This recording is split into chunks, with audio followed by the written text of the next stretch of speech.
Na opinião de Marx, a anatomia da sociedade civil ela é fornecida pela economia política.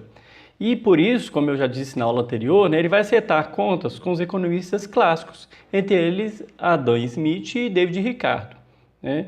Isso ele vai fazer pesadas críticas naqueles escritos dele, manuscritos econômico-filosóficos de 1844, e no Capital, posteriormente, ele também vai fazer muitas críticas. Esses economistas eles fazem parte do chamado utilitarismo, da primeira metade do século XIX, que foi um movimento filosófico herdeiro das teses e das atitudes dos iluministas, né, e constitui dentro da tradição filosófica empirista a primeira manifestação do chamado positivismo social da Inglaterra. Os representantes mais importantes desse utilitarismo são Jeremy Bentham, James Mill e seu filho John Stuart Mill. Dois grandes estudiosos que são os que a gente vai estudar nessa aula, né, da economia clássica e também do utilitarismo, que são relacionados a esse utilitarismo, são Adam Smith e David Ricardo. No entanto, vamos entender primeiro o que significa utilitarismo, né? Esse termo ele vai indicar uma concepção em que o bem é identificado como aquilo que é útil. Está na cara, né? Só que o que significa isso? O termo é usado como sendo aquilo que é útil em que sentido? Ele foi usado pela primeira vez por Jeremy Bentham. Ele vai definir o útil como aquilo que dá prazer, né, e traz vantagem, né? Ou seja, o útil, em outras palavras, é o que vai minimizar a dor e vai maximizar o prazer, né? Por conseguinte, a moral, na perspectiva de Bentham, ela vai se configurar como uma espécie de hedonismo calculado, escrupulosamente atento à avaliação das características do prazer. Por quê? Porque você pode ter prazer duradouro, né? Tem que ter um prazer que não tenha consequências futuras, né? Então eu tenho que pensar na duração, na intensidade, na certeza, na proximidade, na capacidade. Então, uma capacidade de quê? Capacidade de produzir prazer posteriormente, né? Então, e também, principalmente nisso que eu falei, na ausência de consequências. Então, sábio será aquele que vai renunciar ao prazer imediato, mas sempre pensando num bem futuro. Então, ele vai fazer tipo um balanço do que é melhor, né? É melhor eu ter muito prazer agora e depois sofrer com as consequências, ou eu ter um prazer moderado, pensar naquilo que eu estou fazendo, etc. É mais ou menos essa ideia. Adam Smith, ele nasceu em 1723 e morreu em 1790. E ele é, juntamente com David Ricardo, o representante de maior prestígio da economia política clássica. Na pesquisa sobre a natureza e as causas das riquezas das nações de 1776, Adam Smith ele vai sustentar 3 teses de fundo. A primeira delas, né, é o seguinte: só é produtivo o trabalho manual que cria bens materiais e que tem valor objetivo de troca. Para nós hoje, pós-modernos, né, que estamos vivenciando no mercado, a gente sabe o que é isso, né?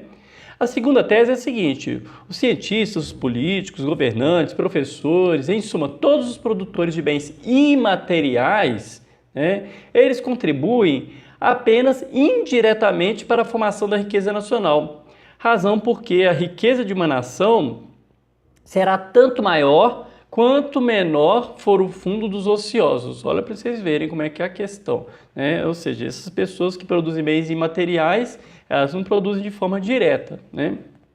E a terceira tese é a seguinte: alcança-se o ápice da sabedoria quando o Estado, deixando cada indivíduo livre para alcançar o máximo de bem-estar pessoal, assegurar automaticamente o bem-estar de todos os indivíduos. Ou seja, é a questão da livre iniciativa, etc. Né? Então, essa que é a essência do liberalismo de Adam Smith. Né?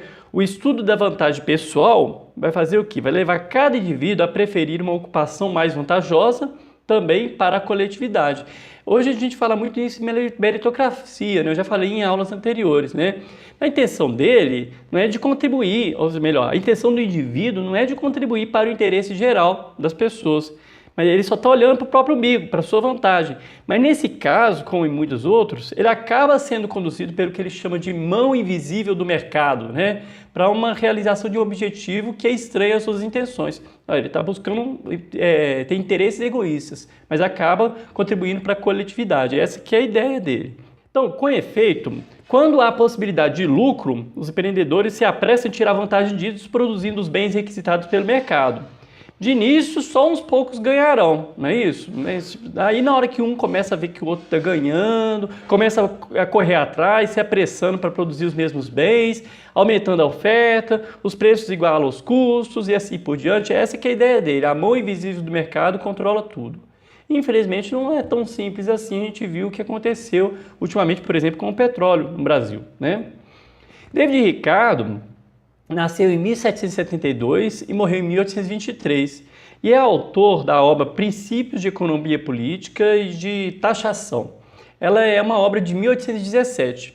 Na visão de David Ricardo, é um pouquinho menos otimista que a de Adam Smith, né? Porque ele vai sustentar que o valor de bem é igual ao trabalho utilizado para produzi-lo. Mas a gente deve levar em consideração, na determinação do valor do produto, o custo dos instrumentos utilizados. E se as mercadorias têm o valor do trabalho necessário para produzi-las, o valor do trabalho é a soma do valor dos bens necessários para produzi-lo e, consequentemente, reproduzi-lo. David Ricardo é um teórico do livre intercâmbio dentro da nação também, né? Porque é uma ideia do liberalismo, né? E também entre as nações, não só entre a nação, mas entre as nações. Ele vai admitir que o melhor preço para as mercadorias é alcançado no livre mercado através do jogo da oferta e da procura. Mas ele vai se recusar a considerar como melhor salário o alcançado mediante a mesma técnica. Ou seja, o valor de uma mercadoria é dado pelo trabalho necessário para produzi-la, a gente viu. Entretanto, o David Ricardo aqui o que vai fazer? Essa equação valor igual ao trabalho, ela não funciona para o trabalhador. Por quê? O trabalhador, ele nem sempre chega a posse do valor do seu produto, concorda? Parece um pouco com o que Karl Marx vai criticar lá na frente, né? Assim nós chegamos à questão da renda fundiária, isso é, a renda que o proprietário fundiário recebe pela simples razão de ser proprietário do terreno. Na época dele a gente estava falando de terreno, mas isso serve para o mercado como um todo. A renda fundiária seria zero se houvesse disponibilidade infinita de terras, ok? Então, ou seja, renda fundiária seria isso. Se tivesse disponibilidade, todo mundo tivesse terra, todo mundo produzindo, beleza, a renda fundiária seria zero. Mas o aumento da população acaba obrigando os homens a cultivarem não somente as melhores terras, mas também as que não são boas, né? As menos prósperas, as mais distantes do mercado. Ou seja, existe uma dificuldade, né? São condições diferentes. Vai ocorrer o quê? E para obter frutos dessas terras menos adequadas à agricultura, o trabalho vai ser muito maior, concorda? Se eu tenho uma terra muito boa, vai ser menos trabalho. Consequentemente, isso vai aumentar o que? O mercado, o preço dos produtos agrícolas no seu conjunto, já que os preços dos terrenos férteis vão se elevar ao nível dos menos férteis. Ou seja, olha a concorrência aí, mas aí acaba gerando um aumento de preço, não diminuição do preço. Por isso, o lucro proveniente dos terrenos férteis e próximos ao mercado vai aumentar e vai para o bolso de quem? Do proprietário dos terrenos férteis, sob forma de renda. Assim, quem trabalha não recebe o valor do seu trabalho. Quem trabalha recebe sempre mais e os preços aumentam, né? Então, ou seja, quem não trabalha recebe sempre mais e os preços acabam aumentando. Ou seja, você tem muito trabalho porque sua terra é menos fértil, mas você acaba não conseguindo alcançar o outro, porque o outro também vai subir o preço. Por tudo isso, segundo David Ricardo, a renda ela é antissocial. Para as produções das quais não é necessária nenhuma quantidade adicional de trabalho, né, o David Ricardo vai dizer nos princípios o seguinte, que se os salários aumentarem, então os lucros devem necessariamente cair, óbvio, né? E essa é uma outra brecha no imponente edifício da ordem natural de que havia falado Adam Smith. Ou seja, que como é que você vai aumentar o salário e os lucros vão continuar subindo? Não, se você aumenta o salário, o lucro cai.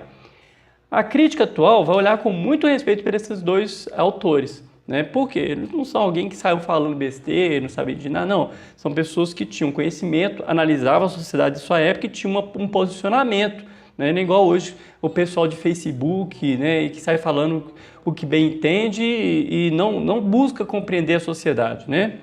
Então, é por isso que Karl Marx vai ter muito trabalho para confrontar esses dois.